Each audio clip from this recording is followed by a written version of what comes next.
Good morning to everyone. आज के इस कार्यक्रम में आप सभी का हार्दिक स्वागत अभिनंदन है। इस मोटिवेशनल लेक्चर सीरीज में जिसमें आज हमारे मेहमान होंगे डॉक्टर पुनीत शर्मा, पीसीएस अधिकारी, जो इस समय असिस्टेंट कंसोलिडेटेड ऑफिसर के रूप में बरेली में मौजूद हैं, कार्यरत हैं। और आप लोगों को ये पता है कि 1 अक्टूबर से जो हम लोगों ने क्लासेस शुरू की हैं, तो लगातार हम लोग क्लासेस करा रहे हैं और हर संडे को हम कोई ना कोई लेक्चर भी रखते हैं। आज ये सोचा गया कि अगर अपने ही सब्जेक्ट से यानी ज़ूलॉजी और बॉटनी से कोई ऐसा व्यक्ति हमारे बीच में आ सके जो न सिर्फ ज़ूलॉजी बॉटनी का जानकार हो, बायोलॉजी का जानकार हो, बल्कि सरकार में भी अपने प्रतिभा के दम से उच्च पद पर कार्यरत हो। तो ऐसे में हमारे पुराने साथी रहे डॉक्टर पुनीत शर्मा जी आज हमारे बीच में मौजूद हैं।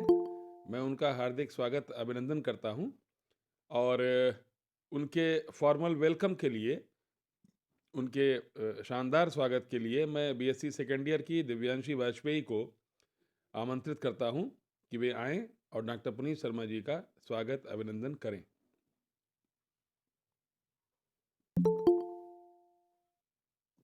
Good morning, sir. Good morning. Good morning to everyone. As Adarsh Pandey sir told you, my name is Divyanshi Bajpayee from BSc Second Year. I am here to introduce you our special guest for today. I am really honored that I am getting an opportunity to introduce such an amazing person. So, everyone, today we have Dr. Puneet Sharma, Assistant Consolidated Officer ACO, Bareilly in UP government. If I were to explain Dr. Puneet Sharma sir in words, then I would run out of words to express this amazing person. Dr. Sharma has very cool and calm personality and can easily mix up with people. He is motivational speaker across many platforms. There, he helps his audience to achieve the goal. That's the really that's the desire by a building sense of confidence and hope in them.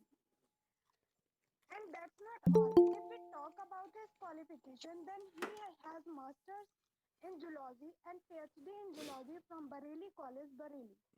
He is also PCS qualified person with which you can understand intellectual ability of this person he has got.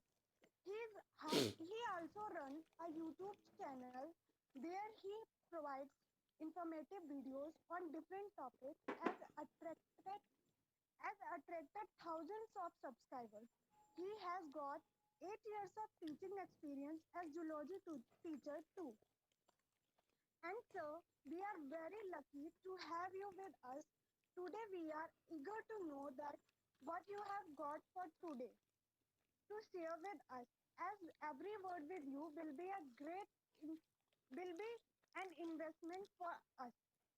Once again, I welcome sir from behalf of our college, our department, our HOD, Dr. Adarsh Pandey, sir, and myself. And I request you to take the charge and provide us some knowledge. Thank you, and it's over to you now.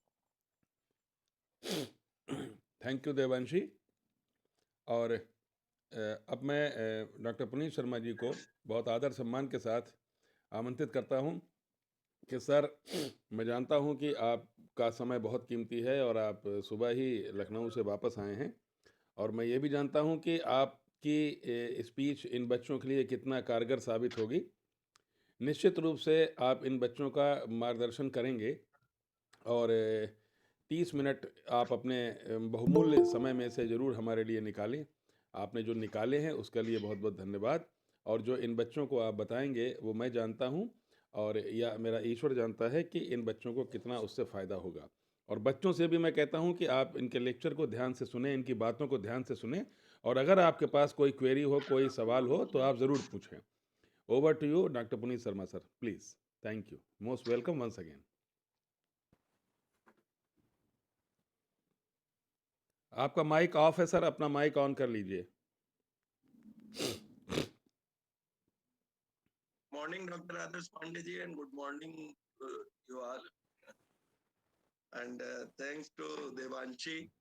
और in fact आपने जो introduction दिया वो कहीं बहुत ज्यादा था, इतना कुछ खास नहीं है, लेकिन मैं ये चाहूंगा कि हमने अपने जीवन में जो कुछ भी अनुभव से देखा है, सीखा है, जाना है, तो आप लोगों के साथ शेयर करूं। और उसके लिए सबसे ज्यादा आवश्यक या अच्छा ये होगा कि अगर आपको कहीं पे भी कोई क्वेरी आती है तो आप हमसे कम्युनिकेट करें। कोई भी आपके मन में क्वेश्चन हो उसको पूछें, दुविधाएं जो जीवन में आती हैं उसको पूछें, समस्याएं या बाधाएं जो लाइफ में आती हैं उसको पूछें। और भारत में क्या परंपरा है कि किसी भी कार्यक्रम का जब शुभारंभ करते हैं या पूजा का भी शुभारंभ करते हैं तो भगवान गणेश की आराधना होती है। और मैं आप लोगों को भी भगवान गणेश जी से ही प्रेरणा लेने के साथ चलता हूँ। अगर हम गणेश जी को देखते हैं, सबसे पहले एक स्टूडेंट के रूप में अगर हम गणेश जी को देखें, तो आपने देखा होगा कि उनकी बहुत सूक्ष्म आईज, छोटी छोटी आंखें होती हैं। इसका मतलब ये होता है कि जब आप छात्र जीवन में हो तो कंसंट्रेशन आपका, फोकस आपका बिल्कुल विचलित नहीं होना चाहिए, हटना नहीं चाहिए। क्या है कि आप लोगों ने ये सोच रखा है, ये जान रखा है कि हमको ये बनना है जीवन में, अपना लक्ष्य आप निर्धारित करके चलते हो, अपने सपने आप बुन करके चलते हो और फिर उन सपनों को कामयाब करने के लिए आप जुट जाते हो।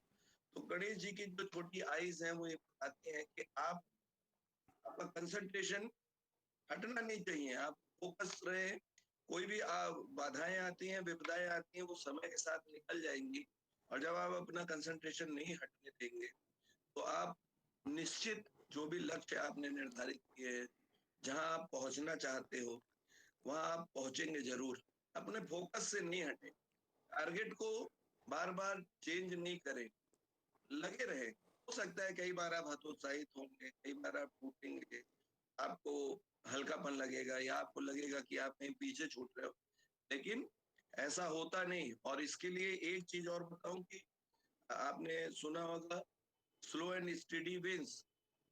स्लो हो या नहीं हो, लेकिन आपको स्टेडी होना चाहिए। निरंतरता अपनी आपको बिल्कुल भी जीवन में नहीं खोनी चाहिए। और जो लोग निरंतर लगे रहते हैं किसी भी काम में, उनको सफलता मिलना तय है। आप इस बात की चिंता नहीं करें कि आप जो कर रहे हैं उसको अप्रिशिएट किया जाता है कि नहीं किया जाता है, क्लास में आपकी तारीफ होती कि नहीं होती। अगर आप अच्छा काम करने वाले हैं, अच्छा पढ़ने वाले हैं, अच्छे लर्नर हैं, तो आप अच्छा कुछ भी कर रहे हैं तो ये ध्यान रखें, भले कोई कहे ना कहे, आप नोटिस किए जाते हो। इसलिए बिना किसी आकांक्षा के, बिना किसी इस उम्मीद के कि कोई आपकी प्रशंसा करे, आप निरंतर अपना कार्य करते रहे। प्रशंसा और सफलता वो निश्चित है कि आपको मिलेगी।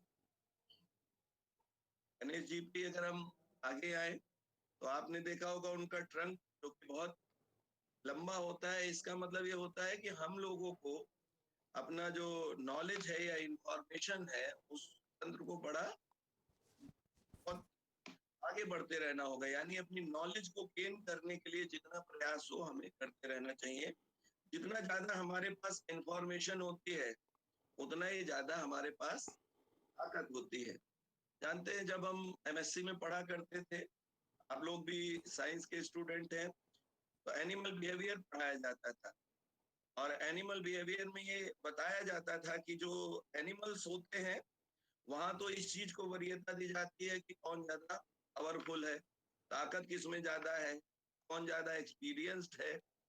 लेकिन ह्यूमन बीइंग में ऐसा नहीं है। ह्यूमन बीइंग में क्या होता है, कौन कितना ज्यादा इंफॉर्मेटिव है, इसके पास कितनी ज्यादा नॉलेज है। आपकी नॉलेज ही, आपका जो इंफॉर्मेशन है वही आपकी ताकत है। तो ताकतवर होने का मतलब बाहुबली नहीं, जितना ज्यादा आप नॉलेज रखेंगे उतना ही ज्यादा आप ताकतवर होंगे और उतना ही ज्यादा आप अपने काम में और समाज के काम में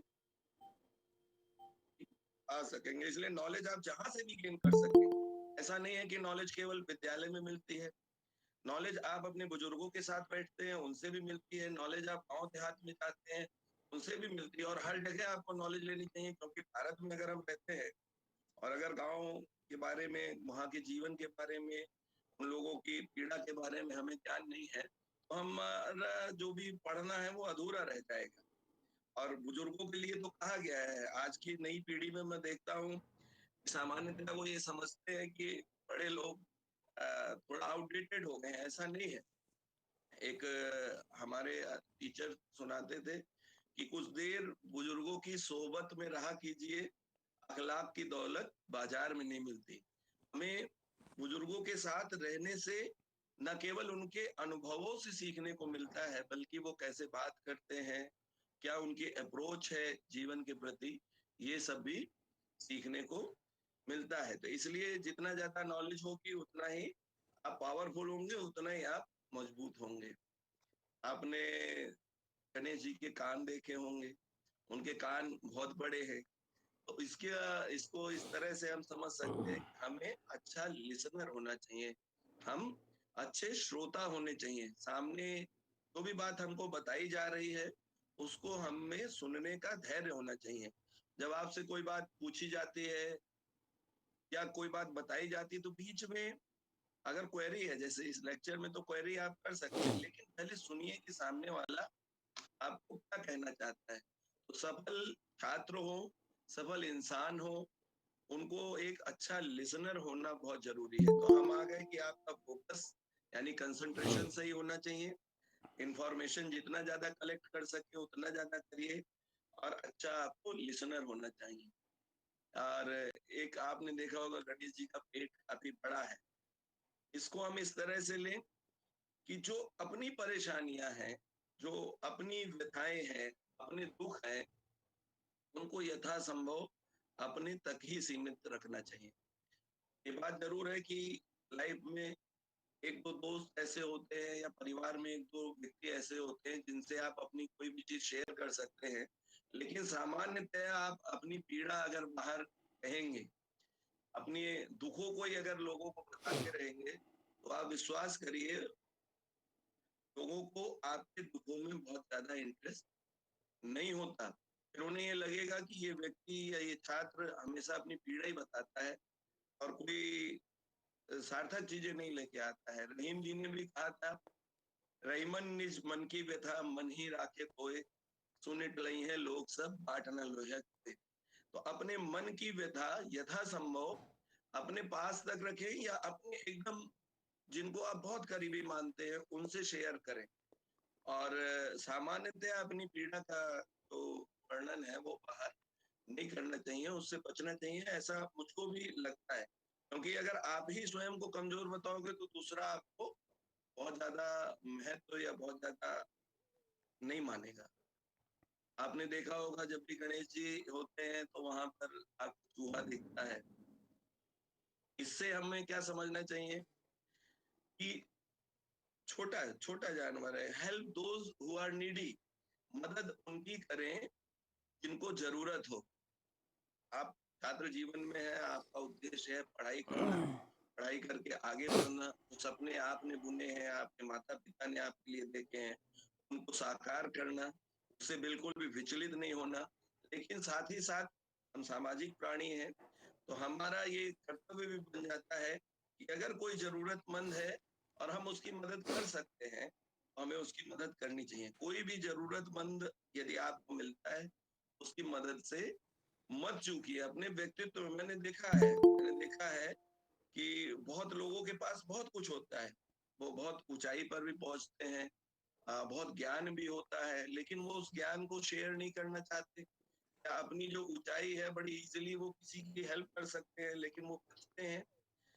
तो इस प्रवृत्ति से हमें बचना होगा, हमें सहयोगी बनना होगा, एक दूसरे का हेल्प करना होगा। और आपने सुना होगा एक कबीर जी का कि बड़ा हुआ तो क्या हुआ, जैसे पेड़ खजूर, पंथी को छाया नहीं, फल लागे अति दूर। यदि हम बहुत बड़े बन गए जीवन में और हमने बहुत ऊंचाई हासिल कर ली, लेकिन उसका लाभ अगर हम अपने अनुजों को नहीं दे पाते, अपने समाज में किसी को नहीं दे पाते, तो उसका भी कोई बहुत लाभ नहीं है। यदि आपने कुछ सीखा है, आपने कुछ गेन किया है या आप इस स्थिति में हो कि आप किसी की मदद कर सकते हो, किसी के सहायक हो सकते हो, किसी का जीवन बदल सकते हो, तो आपको निश्चित रूप से काम आना चाहिए। खजूर के पेड़ की तरह नहीं कि जैसे वहाँ छाया भी नहीं मिलती जो पंथी जा रहा है जो, और फल भी आसानी से नहीं मिल पाते। तो इस चीज को भी हमें ध्यान रखना होगा। इसके अलावा लड्डू भी देखा होगा आप लोगों ने गणेश जी के पास। लड्डू क्या है? मिठास का संकेत है, मिठास को दर्शाता है। और आपने सुना होगा, ऐसी वाणी बोलिए मन का आप खोए, औरन को शीतल करे आपो शीतल होए, यानी कि आप सच बोलें, सच बोलना चाहिए। इन कहते हैं ना कि आपकी जो वाणी हो वो इतनी संयमित हो, वो इतनी शीतल हो कि उससे सामने वाले को भी कूल हो, सामने वाला भी अच्छा महसूस करे और आप भी अच्छा महसूस करें, विश्वास करें। जब हम कोई नकारात्मक शब्द किसी को कहते हैं या किसी की आलोचना करते हैं, निगेटिविटी को हम प्रसारित करते हैं, तो कहीं ना कहीं हमारा नुकसान हो रहा होता है। हम अपने मन की शीतलता, अपना कामनेस, अपना जो पीस है उसको खोते हैं।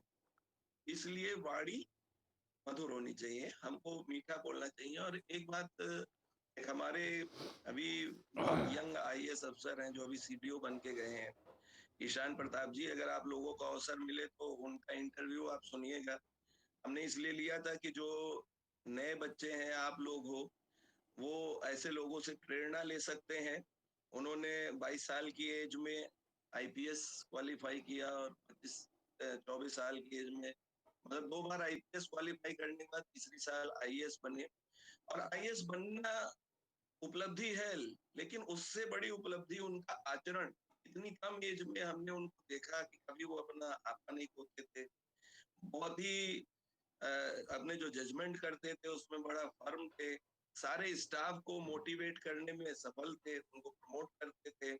तो इसलिए हमने उनका इंटरव्यू लिया। आप चाहें तो आप उसको सुनिएगा कि वो मोटिवेशनल है उनका इंटरव्यू, कि जीवन में खराब पल भी आए तो उनमें कैसे बैलेंस रखें। और दूसरा हम ये जानना चाहते थे कि वो कैसे इतनी भीड़ आती है, पब्लिक आती है, अपना पीस कैसे बनाए रखते हैं। तो उन्होंने एक कहानी सुनाई थी छोटी सी, तो हम आपको बताना चाहेंगे कि एक ट्रेन में एक व्यक्ति और 2 बच्चे जा रहे थे, और वो बच्चे बहुत शैतानी कर रहे थे, बहुत परेशान कर रहे थे, उछल रहे थे, कूद रहे थे।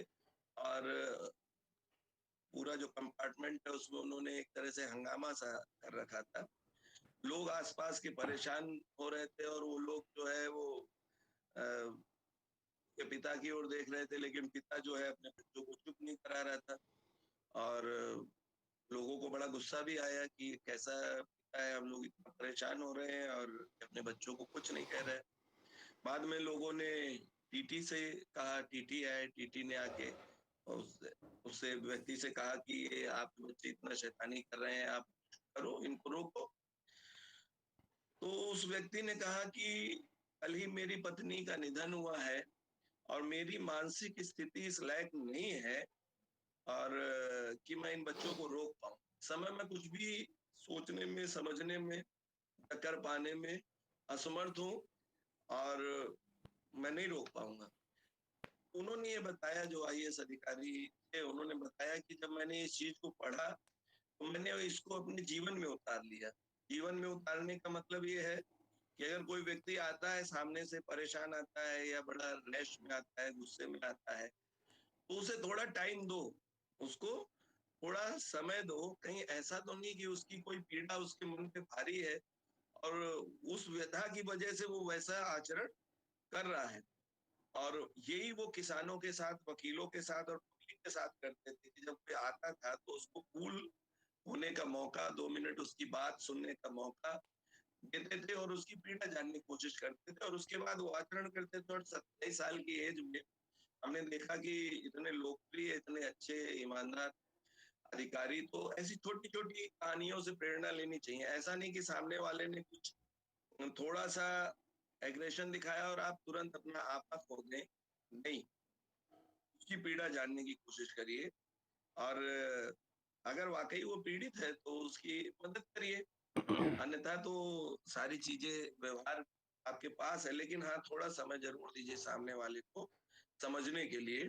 अपना पेशेंस बिल्कुल नहीं खोना चाहिए, कदापि नहीं खोना चाहिए। और जहां मैं ये कह रहा था कि आलोचना की बात है या तेजी की बात है, अपना आपा नहीं खोना चाहिए, तो वहीं पे कबीरदास जी ने ये भी लिखा है कि निंदक नियरे राखिए, आंगन कुटी छवाए। अब पुराने जमाने में बड़े बड़े आंगन होते थे और उसमें कुटी बना के आप निंदक को रखिए। यानी ये कोई आपकी यदि निंदा करता है तो आप उससे परेशान मत होइए। इसके आगे है कि बिन पानी साबुन बिन निर्मल करे स्वभाव, कि यदि कोई निंदक है और आप अपना पेशेंस नहीं खोते हैं, उसको सुनते हैं, कई बार ये हो सकता है हमें अपनी गलती का भान खुद नहीं हो पाता। आप लोग देखते होंगे कई बार आप लिखने में कोई गलती कर दो और वो सब अपनी कॉपी में दोबारा ढूंढते हैं, आपको वो गलती पकड़ में नहीं आती है और आप किसी अपने फ्रेंड से कहते हो कि जरा देखना इसमें गलत क्या है, या कोई फ्रेंड या आपकी टीचर जब आप कॉपी चेक करते हैं तो वो गलती पकड़ में आ जाती है। इसलिए निंदक अगर कोई है, आलोचक कोई है, तो तुरंत रिएक्ट नहीं करिए, उसकी बात को सुनिए, आत्मसात करिए। हो सकता है कि वो हमारी किसी कमजोरी को हमारे सामने ला रहा है और हमारे पास पूरा अवसर है कि हम उस कमजोरी को सुधार सकें, अपने आचरण में सुधार कर सकें। कुछ चीजें जो मैं छात्रों से अपेक्षा करता हूँ, एक एक चीज और मैं बता दूं यहाँ पर। स्टेला जी बैठी हैं, नमस्कार। हमारे साथ रही हैं बरेली कॉलेज बरेली में और आपका स्वागत है। कुछ चीजें जो है छात्र के जरूर उनकी क्वालिटीज में होनी चाहिए, जिसको मैं बता दूं। पहली, छात्र के प्रत्येक व्यक्ति के अंदर ऑनेस्टी। ऑनेस्टी का मतलब केवल ऑनेस्ट होना ही नहीं है। ऑनेस्टी का मतलब होता है अपने कार्य के प्रति ऑनेस्ट होना, अपनी जिम्मेदारी के प्रति ऑनेस्ट होना। आज आप छात्र जीवन में हैं, तो छात्र जीवन में आपका उद्देश्य है पढ़ाई करना और अपने ज्ञान को बढ़ाना। तो छात्र जीवन में ऑनेस्टी अगर हम कहें तो ऑनेस्टी ये कि आप पढ़ रहे हो, ऐसा नहीं कि पढ़ाई के समय में आप कुछ ऐसा कर रहे हो जो पढ़ाई को बाधित कर रहा है। आजकल क्या होता है, नेट है, तमाम सारी चीजें हैं, गेम्स होते हैं, उसमें लोग गेम्स खेलने लग जाते हैं, तो कहीं ना कहीं पढ़ाई बाधित होती है। इस समय ऑनेस्टी ये है कि आप, आपका फोकस केवल और केवल स्टडी पे हो। लाइफ को एंजॉय करिए, बिल्कुल करिए, लेकिन उस सीमा तक करिए कि उससे आपका जो एम है, जो इस समय आपकी ड्यूटी है, वो बाधित नहीं हो। दूसरा, ट्रूथफुलनेस जरूर होनी चाहिए। मैंने देखा है कई बार बच्चे ऐसी बात कह जाते हैं, हल्के में कह जाते हैं या मजाक में कह जाते हैं, परंतु यदि आप सच नहीं बोलते हैं और बार बार आप कहीं झूठ बोलते हैं या बहाने बनाते हैं, टीचर के सामने बहाने बनाते हैं या किसी के पेरेंट्स के सामने बहाने बनाते हैं, तो वो चीज कहीं भी अच्छी नहीं है और आपकी एक छवि बन जाती है। फिर कभी आप अगर सही बात भी कहते हो तो उस पे लोग आसानी से यकीन नहीं करते हैं। इसलिए अपनी सच्चाई को जरूर मेंटेन करना चाहिए। आप जो भी बात कहो वो ऑथेंटिक हो, हवा हवाई जिसे कहते हैं, कि केवल अंदाज से कोई बात बोल देना कि ऐसा है ऐसा है। जब तक आप ऑथेंटिक जानकारी किसी विषय पर न रखते हो, आप ना दें। हो सकता है कि दूसरा आपको बहुत ज्यादा फॉलो करता हो और आपकी गलत जानकारी को भी वो दूसरी जगह प्रसारित करे या सही मान के उस पर चले। इसलिए सच्चाई जरूर होनी चाहिए और फेथफुलनेस भी बहुत जरूरी है। देखिए, आपका जो व्यक्तित्व है उस पे कोई भी आदमी, कहते हैं ना कि ब्लाइंड पर्सन भी अगर आप पर फेथ कर सके, तो ऐसा व्यक्तित्व होना चाहिए आपका। किसी को धोखा देना, किसी से झूठ बोलना, तथ्यों को छुपाना, तथ्यों को सही से नहीं रखना, लंबे समय में आपके काम नहीं आता। वो आपने सुना होगा, अकबर और बीरबल की कहानी सुनी होगी। वो लाइन की बात याद आ रही है कि एक लाइन खींच थी और उन्होंने कहा कि इसको बिना बिगाड़े, बिना काटे छाटे छोटा करो। तो बीरबल ने उसके आगे बड़ी लाइन खींच दी। इसका मतलब ये है कि हम किसी को छोटा करके आगे नहीं बढ़ सकते। हम जब आगे बढ़ेंगे तभी आगे बढ़ेंगे। किसी को ये नीचे जाने से हम ऊपर नहीं जाएंगे। हम ऊपर तभी जाएंगे जब हम अपना विकास करेंगे और अपनी नॉलेज, अपना क्षमताएं, अपना संसाधन बढ़ाएंगे, तब हम ऊपर जाएंगे। किसी को भी कभी भी नीचा दिखाने में, छोटा साबित करने में, इससे बचना चाहिए। ये चीजें ये चीजें मैं इसलिए कह रहा हूँ क्योंकि हम अपनी जिंदगी में स्वयं आत्मसात करते हैं। कभी आप क्रोध करते हो, गुस्सा करते हो, तो आप ही परेशान होते हो, दूसरे को इतना फर्क नहीं पड़ता, लेकिन आप अपनी स्टेबिलिटी समय खो देते हो। और जो चीजें मैं चाहता हूँ जो छात्र जीवन में होनी चाहिए, बच्चों में होनी चाहिए, वो होना चाहिए, गुरु का सबसे बड़ा स्थान मैं मानता हूँ। गुरु पे हमें पूरा फेथ भी रखना चाहिए, क्योंकि गुरु हमको वो जानकारी देते हैं जो ऑथेंटिक है, वो हमारे आइडियल होते हैं, हम उनके आचरण को फॉलो करते हैं और हमें करना चाहिए। मैं देखता हूँ आजकल जो जनरेशन का भी गैप होता है, बच्चे सोचते हैं कि हम नई जनरेशन के हैं, हमारे जो टीचर हैं, पेरेंट्स हैं, ये लोग थोड़ा सा पुरानी जनरेशन के हैं। तो आप लोग क्योंकि साइंस के भी स्टूडेंट्स हैं, तो आपने पढ़ा ही होगा बायोजेनेटिक लॉ, इसमें ये है कि ऑन्टोजेनी रिसेप्टर्स फाइलोजेनी, यानी कि प्रत्येक जीव अपने जीवन के दौरान उन्हीं अवस्थाओं से होकर के गुजरता है जिससे कभी उनके पूर्वज होकर गुजरे थे। यानी कि आप लोग आज की डेट में वही चीजें करते हो जो आपके सीनियर्स कर चुके हैं। तो आप कभी भी ये ना सोचें कि आपके सीनियर्स आपको नोट नहीं कर रहे हैं या पकड़ नहीं पा रहे हैं या आप उनको नजरअंदाज कर सकते हो, क्योंकि जो आज आप कर रहे हो वो सब वो कर चुके हैं और उसके बाद वो आपको अच्छा बनाने के लिए लगे हुए हैं। गुरु के संबंध में तो कबीरदास जी ने बहुत ही कुछ कहा है। गुरु गोविंद दो खड़े काकेला गोपाल, बलिहारी गुरु आपने गोविंद जो बताया, कितनी बड़ी बात है। हमारे सामने प्रभु भी है, हमारे सामने गुरु भी है, तो हमें किसके पैर छूने चाहिए?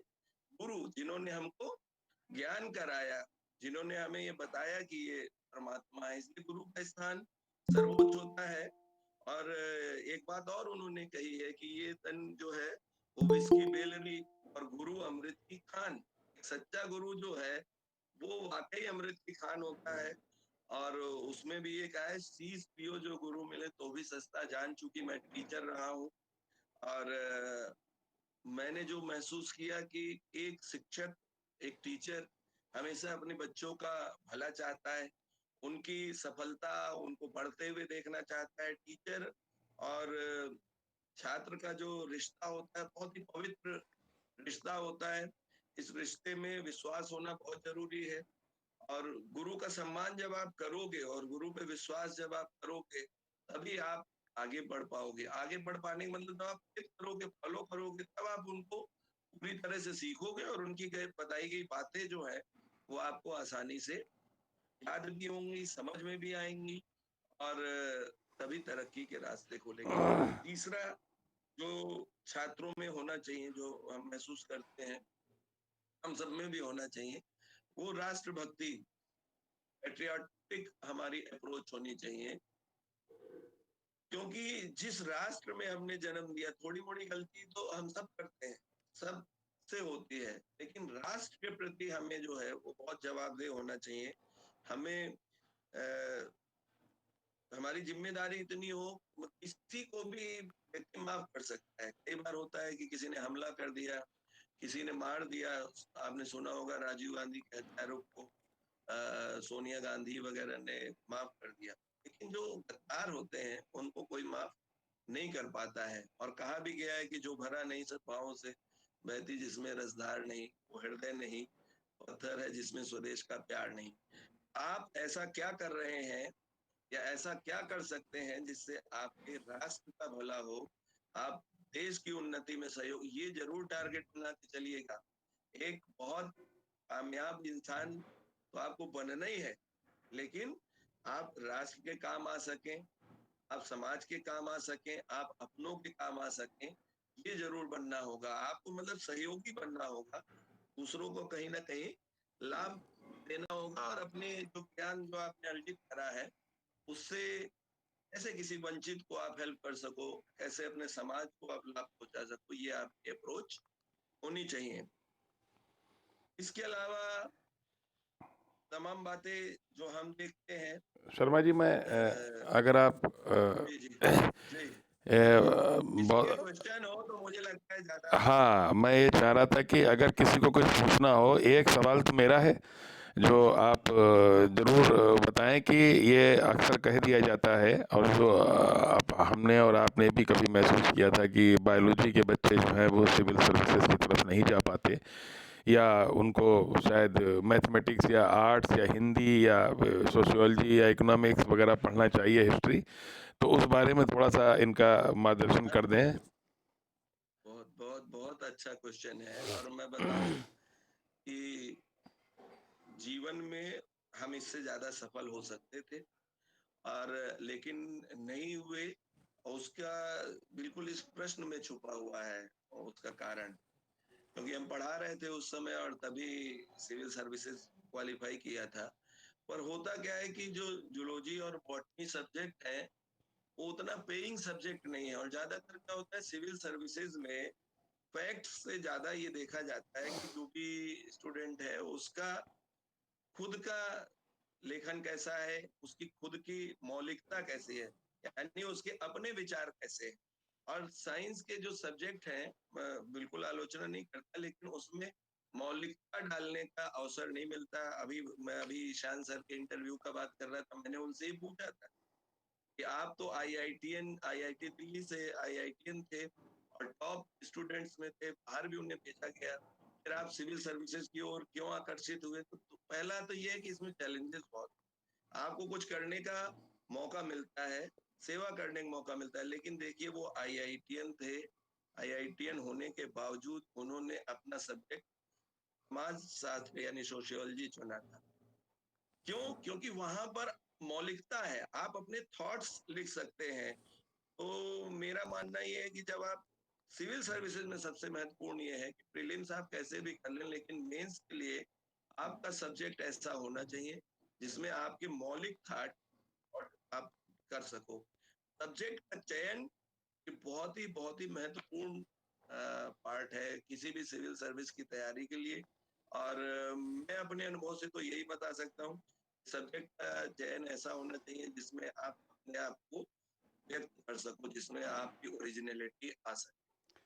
थैंक यू शर्मा और जी। कोई भी प्रश्न हो, क्योंकि ज्यादा अच्छा तभी हो। हाँ, और कोई किसी को कुछ पूछना हो, जानना हो, तो वो पूछ सकता है,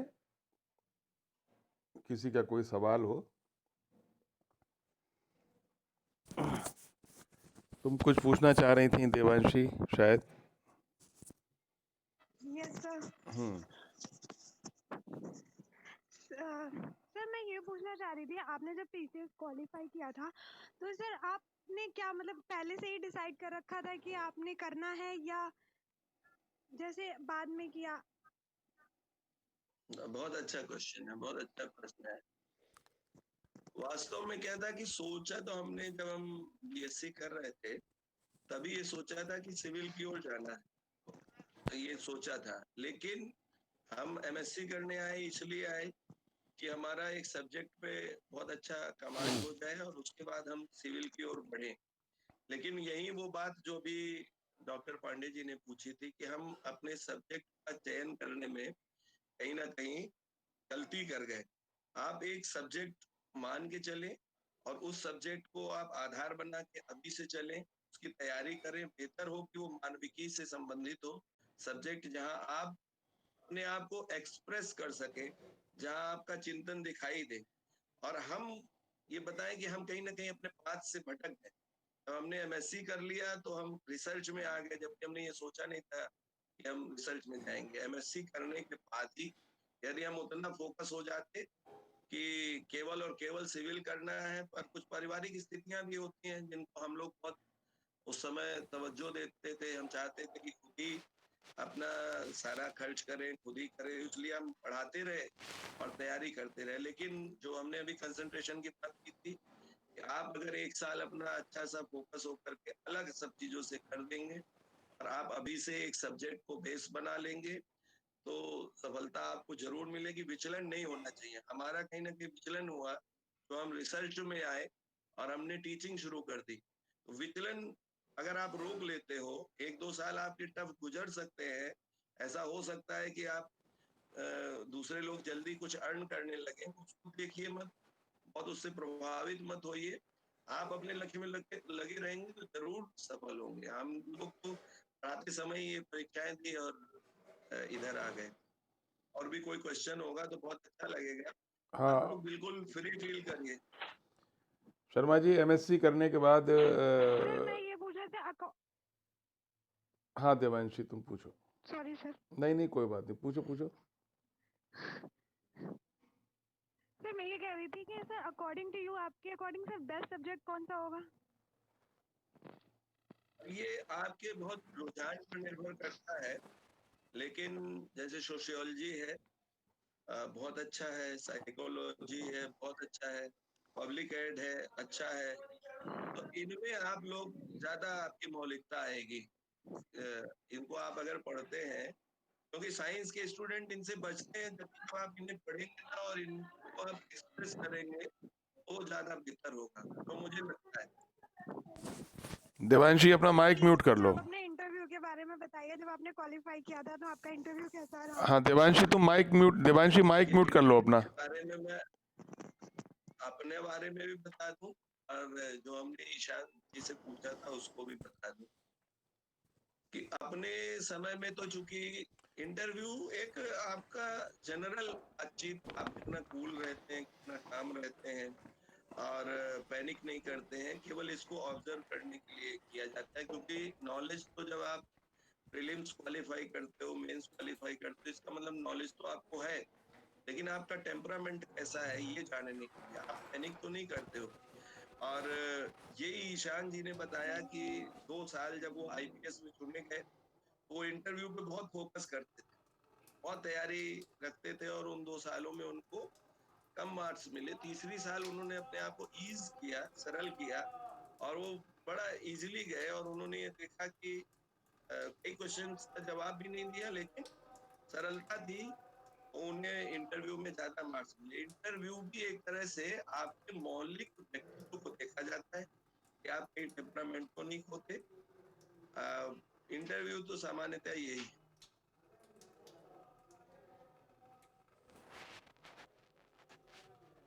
थैंक यू सर। और किसी के मन में कोई सवाल हो? कोई कुछ जानना चाहता हो या कुछ पूछना चाहता हो? सर मैं एक क्वेश्चन पूछना चाहूंगी। पहले अपना नाम बताओ, सर अर्शफा खान, क्लास बताओ। MSc final botany. हाँ पूछो। सर मेरा सवाल, अभी आपने जो सिविल सर्विसेज की बात बोली कि मतलब साइंस सब्जेक्ट जो है वो सिविल सर्विसेज में जो हमारा ऑप्शनल सब्जेक्ट्स होते हैं 2 पेपर के लिए लास्ट के, तो उसमें ये ज़्यादा पेइंग नहीं रहता है। मतलब आप ज़्यादातर ये एस्पिरेंट से ये पूछा जाता है जब वो क्वालिफाई कर लेते हैं इंटरव्यू वगैरह में सब में, तो ये बात कही जाती है कि आप वो सब्जेक्ट ज़्यादा चूज़ कीजिए जो मतलब आपको मार्क्स ज़्यादा दिला सके। और आप ये बात कह रहे थे कि मौलिकता, जिसमें आप अपनी ज़्यादा से ज़्यादा बता सको कि आप मतलब क्या सोचते हैं इस चीज़ के बारे में, आपके क्या थॉट्स हैं, क्योंकि इस चीज़ में ज़्यादातर आपकी पर्सनल जो पर्सनैलिटी है आपकी, इसको ज़्यादातर नोट किया जाता है आपके लिखने के ऊपर के अकॉर्डिंग, ठीक है। तो हमारे जो सब्जेक्ट्स हैं ऑप्शनल में, तो उसमें बहुत सारे हम लोगों को ऑप्शन दिए गए हैं अलग अलग सब्जेक्ट्स के। उसमें हिंदी भी है, इंग्लिश भी है, अलग अलग लैंग्वेजेस भी हैं, उर्दू है, और भी कई सारी लैंग्वेजेस दी गई थी। और अभी भी हमने अभी चेक किया था अभी कुछ टाइम पहले, तो उसमें सब साइंस सब्जेक्ट जो इंक्लूडिंग बॉटनी और जूलॉजी जो हमारा सब्जेक्ट्स रहता है इधर बीएससी का अगर हम करें, तो उसमें सर ये 2 सब्जेक्ट इंक्लूड किए गए थे उन लोगों के लिए जो सर मास्टर्स होते हैं बॉटनी या जूलॉजी में, ठीक है। तो मतलब मैंने ये चीज देखी कि उसमें बॉटनी और जूलॉजी इंक्लूडेड था आपके ऑप्शनल सब्जेक्ट्स के लिए, और कई ऐसे एस्पिरेंट्स थे जिन्होंने बॉटनी या जूलॉजी को अपना ऑप्शनल सब्जेक्ट चूज किया था उस टाइम।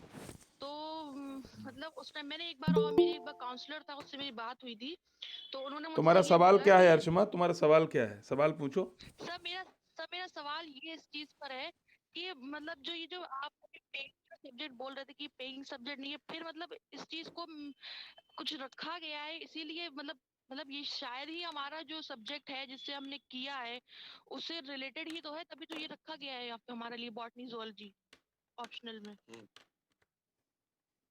बिल्कुल ठीक है, आपका सवाल बिल्कुल ठीक है। इस समय हम लोग परीक्षा दे रहे थे, उस समय 2 सब्जेक्ट होते थे। जब आप ज़ूलॉजी में मान लो पोस्ट ग्रेजुएशन कर रहे हो या बॉटनी में कर रहे हो, तो दूसरा सब्जेक्ट आपका वीक हो जाता था, अगर आप ह्यूमैनिटीज़ या उधर नहीं जाते थे। ये बात सही है कि संस्कृत भी है, फिलॉसफी भी है, सब चीज़ें हैं। संस्कृत से लोगों ने बहुत सफलता ली है और इंजीनियरिंग के सब्जेक्ट्स भी होंगे, सब्जेक्ट तो हैं, और जो लोग जिस सब्जेक्ट में कॉन्फिडेंट महसूस करें, उन्हें उसमें परीक्षा देनी चाहिए। लेकिन जब आप समाजशास्त्र वगैरह ऐसे सब्जेक्ट ले लेते हो, तो कहीं न कहीं आपका जो पर्सनैलिटी है, क्योंकि आप अपने सब्जेक्ट में मास्टर हो, आपने इलेक्ट्रॉनिक्स पढ़ा या जूलॉजी पढ़ा या बॉटनी पढ़ा, उसमें तो आप अच्छा करते ही हो, पर ये सब्जेक्ट आपकी पर्सनैलिटी को भी इम्प्रूव करते हैं और आप ऐसे राइटिंग है और चीजें हैं उनमें भी अच्छा करते हो। लेकिन अगर आप कॉन्फिडेंट हो कि आप बॉटनी से बहुत अच्छा कर सकते हो, तो गो अहेड, बॉटनी के साथ जाना चाहिए। बहुत लोगों ने सफलता हासिल करी है और उसमें कोई दिक्कत नहीं है। लेकिन हमें ये महसूस हुआ, जो व्यक्तिगत ने महसूस किया, उसको हमने व्यक्त किया। जूलॉजी हमें बहुत अच्छा लगता था और हम ये मानते हैं कि उस समय अगर हमने कुछ ह्यूमैनिटीज लिया होता तो उसमें बेहतर प्रकटीकरण होता, बेहतर मौलिकता होती। लेकिन अगर आप कॉन्फिडेंट हो अपने सब्जेक्ट पे, अब तो सब्जेक्ट भी केवल एक ही रह गया है मेंस में, तो आपको अपने सब्जेक्ट के साथ जाना चाहिए, कोई दिक्कत नहीं है। Okay, thank you sir, clear हो गया मुझे। हाँ शर्मा जी, ये अफसोस। सर मेरा भी हाँ अनामिका प्लीज बोलो। सर मैं ये कह रही थी कि यूपीएससी में सबसे पहले अपना नाम, अपना क्लास बताओ, फिर सवाल पूछा इंग्लिश जाता है। कंपलसरी नहीं है। एक मिनट शर्मा जी, शर्मा जी एक मिनट, पहले इनको सवाल, हाँ पहले अपना पूरा नाम क्लास बताओ फिर सवाल पूछा करो। Yes sir. Sir I am Anamika, BSc first year student. Sir मेरा क्वेश्चन है कि सिविल सर्विस मतलब यूपीएससी में इंग्लिश कंपलसरी, बट मतलब कंपलसरी है या फिर, रुकिए एक मिनट। नहीं अनामिका जी, आपका क्वेश्चन अच्छा है। और हिंदी और इंग्लिश, जनरल इंग्लिश हिंदी और जनरल, ना जल्दी वो क्वालिफाई कर लेते हैं। नहीं नहीं ऐसा नहीं है, मैं बताता हूँ आपको। जनरल हिंदी और जनरल इंग्लिश की परीक्षा केवल इसलिए होती है क्योंकि हम हिंदुस्तान के विभिन्न कोनों में, मतलब जो सिविल सर्वेंट होते हैं वो काम करते हैं। ये माना जाता है कि पब्लिक को उनके पास आती है, उस पब्लिक के सेंटिमेंट्स को, उनकी भाषा को वो समझ सके। और हिंदी और इंग्लिश ये दोनों भाषाएं ऐसी हैं जो पूरे देश में कहीं ना कहीं चलती हैं, तो उसकी भी बेसिक नॉलेज आपको होनी चाहिए। केवल क्वालिफाइंग है, उसके मार्क्स आपके फाइनल मार्क्स में नहीं जुड़ते हैं, लेकिन ये होता है कि एक बेसिक मिनिमम नॉलेज होनी चाहिए। एक केवल वो जैसे 33% या 40%, उस समय शायद 40-40% मार्क्स इंग्लिश में और हिंदी में होना जरूरी होते थे, केवल क्वालिफाई करने के लिए कि आप सामान्य हिंदी और इंग्लिश समझ सकते हो कि नहीं, आप पब्लिक से बेहतर संवाद स्थापित कर सकते हो कि नहीं। लेकिन उसके लिए बहुत अच्छी इंग्लिश या बहुत अच्छी हिंदी चाहिए, ऐसा नहीं है। दूसरी बात जो समझ में आई कि आप कह रहे हैं कि इंग्लिश में लिखने वालों को ज्यादा नंबर मिलते हैं और हिंदी में लिखने वालों को कम मिलते हैं, नहीं, अब ये सोच बदल गई है।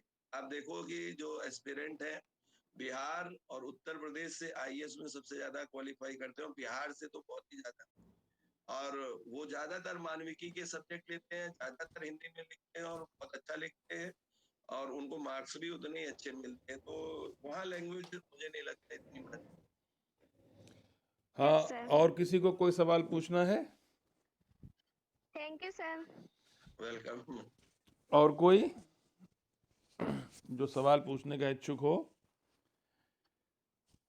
कोई कुछ जानना चाहता है? हाँ प्रेरणा त्रिपाठी, अपना नाम और क्लास। हाँ बोलो। सर मेरा क्वेश्चन ये है, है कि सब लोग कहते हैं कि बायो वाले बच्चे मैथ से नहीं वो यूपीएससी की परीक्षा मैथ ज्यादा जरूरी होती है, तो हम लोग कर सकते हैं या नहीं नहीं, आप बिल्कुल कर सकते हो। मैथ कहीं जरूरी नहीं है, लेकिन हाँ रीजनिंग आपकी बेहतर होनी चाहिए, ये है। मैथ कहीं जरूरी है ऐसा तो बिल्कुल दिमाग में मत लाइए। हाँ, जो रीजनिंग कैपेसिटी है आपकी वो जरूर देखी जाती है, और उसमें आप तैयारी करें, उसके लिए आप मैथ का आपको बहुत ज्ञान हो नहीं, हाँ रीजनिंग की प्रैक्टिस करें आप, वो धीरे धीरे स्वतः ही बेहतर हो जाती है। और ये डर तो मन से निकाल दीजिए कि मैथ बहुत अच्छा हो तभी हो, ऐसा कुछ भी नहीं है। Next question. Good morning sir. Good morning. Good morning. So, as you give a wonderful lecture, I'm very thankful to you. Your name and class? My name is Prerna Tripathi from BSc first year student. Yes, go ahead. Go ahead. And my question is, how to focus on goal? If, see, let's take an example. My goal was to be a doctor and to be an MBBS doctor. But due to some circumstances, just lockdown and whatever it was, मतलब मेरी पढ़ाई नहीं हो पाई, घर पे रहकर भी कुछ भी नहीं हो पाया। तो मेरे पापा ने यहाँ पे मतलब एज अ साइड बीएससी में एडमिशन करा दिया, इसलिए क्योंकि बाहर कोचिंग के लिए वो भेजना नहीं चाहते। ऑनलाइन में ये होता है कि जैसे अभी आप कर लो, अगर वीडियो अपलोडेड है तो आप सेकंड टाइम पे उसको देख लेंगे, मतलब उतना प्रॉपर्ली नहीं हो पाता। तो अब मेरे पास दो ऑप्शन है, या तो मैं बीएससी करूँ और या तो मैं उसकी नीट की प्रिपरेशन करूँ खुद से सेल्फ स्टडी करके। तो इसमें तो गोल तो मेरा सारा गड़बड़ी हो जाएगा, तो आप इस पे कुछ बताइए। बिल्कुल बिल्कुल, बहुत अच्छा क्वेश्चन है आपका। मैंने बीच में ये बात कही भी थी कि हमें अपने फोकस से हटना नहीं चाहिए। यदि आपका गोल है कि आप एमबीबीएस करो तो आप एमबीबीएस करेंगी। पेरेंट्स की चिंता स्वाभाविक होती है, वो समाज में रहते हैं, लोग पूछते हैं बच्चे क्या कर रहे हैं, और 1-2 साल बच्चे का सिलेक्शन नहीं होता है तो कहीं ना कहीं उनको पैनिक होने लगता है। तो उन्हें लगता है कि हम कहें कि बच्चा बीएससी कर रहा है। बीएससी करते हुए भी आप अपने गोल की ओर बहुत अच्छे से जा सकते हैं, क्योंकि बीएससी में भी आपको जूलॉजी बॉटनी में बायो पढ़ाया जाएगा, केमिस्ट्री भी पढ़ाई जाएगी, और इसके अलावा जितना मतलब मेन फोकस आपका नीट की ओर होना चाहिए, उसकी तैयारी की ओर होना चाहिए। बीएससी तो बहुत इजीली आप कर लोगे, बहुत आसानी से आप कर लोगे अगर पेरेंट्स चाहते हैं तो, लेकिन अपना फोकस मत खोइए। आप एमबीबीएस की ओर फोकस रहे, आपको वही करना है, वही जाना है, निश्चित जाएंगे। कहते नहीं है कि जरूरी नहीं कि मिले हर जगह खुश्क जमी, प्यासे जो चल पड़े तो दरिया मिल ही जाएगा। अगर हमें प्यास है कि हमें डॉक्टर बनना है तो फिर हमें डॉक्टर बनने से कोई रोक नहीं सकता। आप कामयाब होंगी, आप फोकस एमबीबीएस पे रखें और आपके टीचर हेल्प करेंगे। सर मेरा एक क्वेश्चन और है। अनामिका, तुम पूछ चुकी हो, अब सर दूसरों को मौका दो, ठीक है? Okay sir. हाँ, दूसरों पूछ को लेने मौका दो। दीजिए, पूछ लेने दीजिए।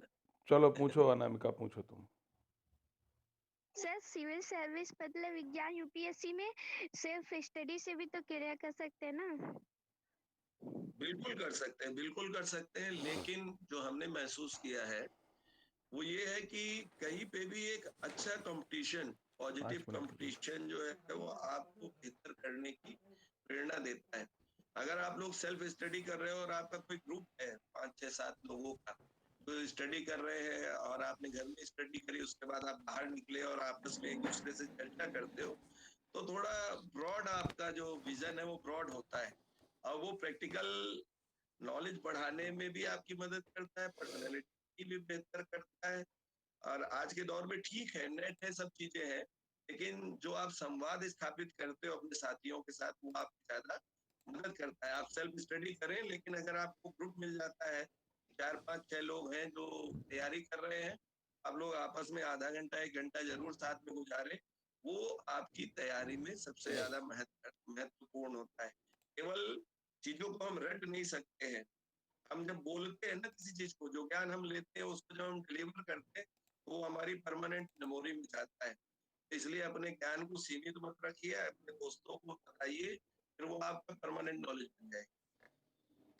Next question. Thank you sir. और किसी का कोई सवाल?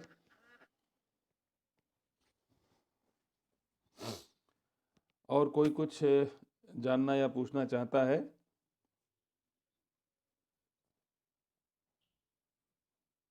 सर एक चीज पूछना थी। हाँ अर्जुमा पूछो। सर मुझे तुम अपना माइक ऑफ कर लो, तुम्हारे आसपास शोर बहुत है। हाँ, और किसी को कुछ पूछना है? हेलो हाँ सर, मुझे ये पूछना था, जो हमारी सिविल सर्विस क्वालिफाइड कर लेते हैं पेपर सब हमारा, तो फिर हमें भेजा जाता है लेब्सना में ट्रेनिंग के लिए 2 साल। तो उस ट्रेनिंग के दौरान हमारे एग्जाम भी होते हैं। तो मुझे बस ये पूछना था, डाउट था कि जो हमारे एग्जाम होते हैं उस ट्रेनिंग के दौरान, तो वो जो तुम्हारा नेट सही नहीं है अर्जुमा, तुम्हारा नेट नहीं है, तुम्हारी आवाज़ नहीं आ रही प्रॉपर। तो शर्मा जी। एक सेकंड डॉक्टर पांडे जी, जो मुझे इनका प्रश्न थोड़ा बहुत समझ में आ रहा था, अच्छा अच्छा। वो ये लग रहा है कि ट्रेनिंग में भेजा जाता है तो उसका शायद क्या उद्देश्य होता होगा।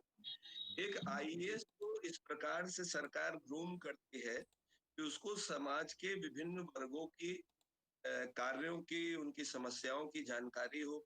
इसलिए जब एक आईएएस को ग्रूम किया जाता है तो उनको वीडियो भी बनाया जाता है, उन्हें तहसीलदार भी बनाया जाता है, उन्हें एसडीएम भी बनाया जाता है, उनकी जगह जगह ट्रेनिंग होती है। वो इसलिए जब वो समाज का हर वर्ग का प्राणी उनके पास आता है तो उसकी पीड़ा को वो समझ सके, और उसमें उनकी प्रैक्टिकल नॉलेज भी, उन्हें सप्लाई भी दिया जाता है, बेसिक शिक्षा भी दी जाती है, जिससे कि वो उनकी प्रॉब्लम्स को बेहतर समझ सके और फिर अपनी ड्यूटीज को अंजाम देने में उन्हें बहुत आसानी रहे।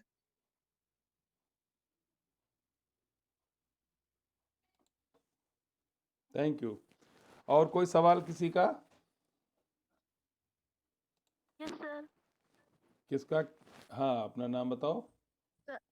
My name is Keshav Devi, Sharma ji ऐसा नहीं लग रहा कि BSc first year student. Sharma ji ऐसा नहीं लग रहा कि बीएससी में ये बच्चे हम लोगों से कुछ ज़्यादा आगे नहीं है, ज़्यादा सवाल नहीं पूछ रहे, ज़्यादा नहीं कोशिश कर रहे हैं? नहीं नहीं नहीं नहीं नहीं नहीं, ये बहुत अच्छी बात है। अच्छा और अच्छा। जो हम लोग सपने अगर ये बोलेंगे, हम लोग इतने फोकस नहीं थे। नहीं थे, बिल्कुल सही बात। हम लोग इतने फोकस नहीं थे, बिल्कुल सही बात। आप बताइए इनके बारे में जो ये पूछ रही हैं। सर मैं ये जानना चाहती हूँ कि डॉक्टरी लाइन में जाना इंग्लिश बोलते हैं कि ज़्यादा ज़रूरी होता है, क्या ऐसा है सर? नहीं नहीं नहीं नहीं, भाषा को कभी भी आप रुकावट मत मानिए।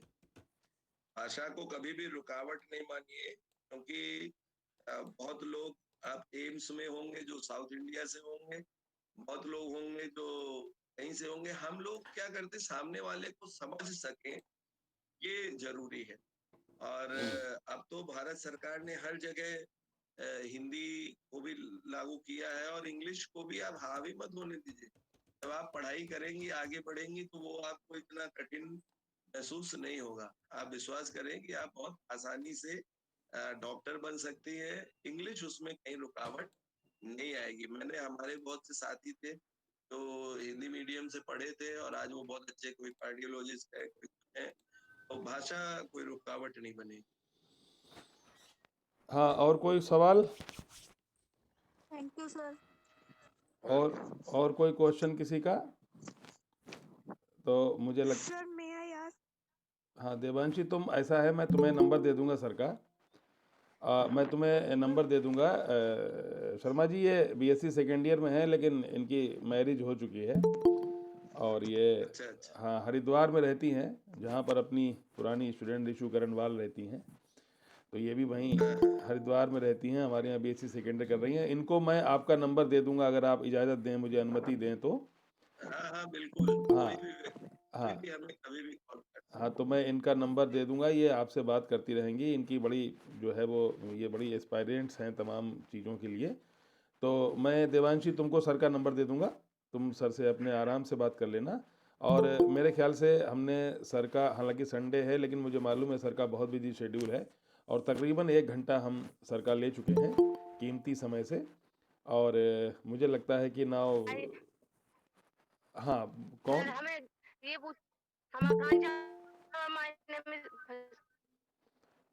हाँ, तुम्हारा, मेन प्रॉब्लम आती है नीट में फिजिक्स की, तो हम क्या करें? तुम्हारा नेट सही नहीं है, तुम ये फिजिक्स वाली बात हमसे पूछ लेना, हम तुम्हें कल बता देंगे, ठीक है? अभी चूंकि हम लोगों ने ऑलरेडी 1 घंटा सर का ले लिया है, अब आप अपना माइक ऑफ कर लें आकांक्षा। और मैं अब स्टेला गुप्ता मैडम, स्टेला अग्रवाल मैडम, क्या आप यहाँ पर मौजूद हैं? स्टेला, हाँ स्टेला मैम, नमस्कार सभी को। हाँ आपको बहुत बहुत नमस्कार। अब जब आप यहाँ मौजूद ही हैं तो मेरा आपसे ये अनुरोध है कि हमारी तरफ से आप डॉक्टर पुनीत शर्मा जी का धन्यवाद ज्ञापन कर दीजिए, अच्छे से बढ़िया से, जैसे आप करती हैं। आप हमारी भी सीनियर है और मेरे ख्याल से आप डॉक्टर पुनीत शर्मा जी की भी सीनियर होंगी, क्यों सर, सही कह रहा हूँ मैं? नहीं पुनीत जी के साथी हूँ। अच्छा, आप उनकी साथी हैं? हाँ, अच्छा अच्छा, तो आप हमारी तरफ से, हमारे महाविद्यालय की तरफ से और हमारे विभाग की तरफ से, हमारे बच्चों की तरफ से डॉक्टर पुनीत शर्मा जी का औपचारिक धन्यवाद ज्ञापन कर दीजिए प्लीज। सबसे पहले तो मैं आपका आभार व्यक्त करना चाहूंगी doctor Adarsh Pandey thank ji, you. जिन्होंने मुझे इस लिंक से जोड़ने का अवसर प्राप्त हुआ आप ही की वजह से। और उसके बाद मैं बहुत बहुत हार्दिक धन्यवाद देना चाहूंगी पुनीत जी को, जिनके सानिध्य में रहकर हम लोगों ने पीएचडी की थी, और आज बहुत टाइम बाद उनका इतना वैल्यूएबल लेक्चर सुनने को मिला, जो बिल्कुल ही पॉजिटिव एनर्जी इतनी अच्छे से मिली है हमको भी और सारे स्टूडेंट्स को भी मिली है। तो अपना कीमती समय उन्होंने देकर हम सभी का बहुत अच्छे से जो मार्गदर्शन सबने चाहा, जो उम्मीदें रखी उसको पूरा किया, अच्छे से अपनी पूरी जिम्मेदारियों को निभाया। बहुत बहुत धन्यवाद। बहुत धन्यवाद स्टेला बहुत जी, बहुत खुशी हुई आपको देख। बहुत बहुत धन्यवाद Stella ma'am. Doctor Puneet Sharma ji, सीधे गाजियाबाद की 20वीं मंजिल से आपका धन्यवाद ज्ञापन हुआ है। तो ये जो है वो इतना ऊंचा धन्यवाद ज्ञापन आज पहली बार हमने देखा। इसके लिए स्टेला मैम आपका बहुत बहुत धन्यवाद, इतनी ऊंचाई से आपने धन्यवाद ज्ञापन दिया। डॉक्टर पुनीत शर्मा जी का धन्यवाद ज्ञापन गाजियाबाद की 20वीं मंजिल से हुआ है, और इतने ऊंचाई से धन्यवाद ज्ञापन करने के लिए आपका बहुत बहुत धन्यवाद स्टेला मैम और डॉक्टर पुनीत शर्मा जी। मैं विशेष रूप से अपने कॉलेज की तरफ से, अपने महाविद्यालय की तरफ से, अपने स्टूडेंट्स की तरफ से आपका बहुत बहुत आभारी हूँ कि आपने इतने बिजी शेड्यूल में और इतनी ठंड में आपने इतना अच्छा, कीमती, बेहतरीन, शानदार व्याख्यान दिया। मुझे पूरी उम्मीद है कि बहुत से बच्चों का बहुत भला हुआ होगा और उनको बहुत सी जानकारी प्राप्त हुई होंगी। आपका बहुत विशेष विशेष विशेष रूप से आभार। हम आपके धन्यवाद ज्ञापित करने में अब खुद को ऋणी महसूस कर रहे हैं, और मुझे उम्मीद है कि इस प्रकार के व्याख्यान से हमारे विद्यार्थियों का भला अवश्य हुआ होगा। आपका बहुत बहुत विशेष आभार। आप हमारे समकालीन हैं, हमारे साथ के लोगों में आप एक ऐसा जो है वो रत्न है, एक ऐसा जो है वो डायमंड हैं, जिनको हम जब भी देखते हैं और जब भी सुनते हैं, जब भी महसूस करते हैं, तो हमें अपने होने पर गर्व होता है कि हम आपके साथ रहे हैं, हमने आपके साथ समय व्यतीत किया है, हमने आपके सानिध्य में रह करके अपनी पीएचडी की है। मुझे बेहद खुशी है कि आप हमारे साथ हैं, मित्रवत आपका हमेशा व्यवहार रहा है। आप बहुत धैर्यवान हैं, आप बहुत शांत हैं, शांतचित्त हैं। ऐसा हर भारत के व्यक्ति को होना चाहिए, और सरकारी महकमे में रह करके इतनी शांत चित्तता के साथ आप जो इतना अच्छा व्यवहार कर रहे हैं, देश हित में कार्य कर रहे हैं, उसके लिए भी आपका बहुत बहुत साधुवाद। हमारी तरफ से आपका बहुत विशेष विशेष रूप से आभार। आप इसी प्रकार से हमारा आमंत्रण कबूल करते रहिएगा, हमारे बच्चों का मार्गदर्शन करते रहिएगा। हम हमेशा आपके प्रति ऋणी रहेंगे, आप ऋणी हैं, और ईश्वर से आपकी लंबी उम्र और अच्छे स्वास्थ्य की कामना करते हैं। Thank you very much sir. प्रणाम सर। बहुत बहुत धन्यवाद डॉक्टर पांडे जी। इनफैक्ट जब मैं यंग जनरेशन से जुड़ता हूँ तो कहीं ना कहीं उनसे ऊर्जा मिलती है, और ये अवसर देने के लिए बहुत धन्यवाद। जी धन्यवाद सर, आभार। अब सभी बच्चे, आप लोग इस मीटिंग को लीव कर सकते हैं। Thank you very much. ये जो पूरा प्रोग्राम है ये अभी थैंक मैं यू सर। ये थैंक पूर यू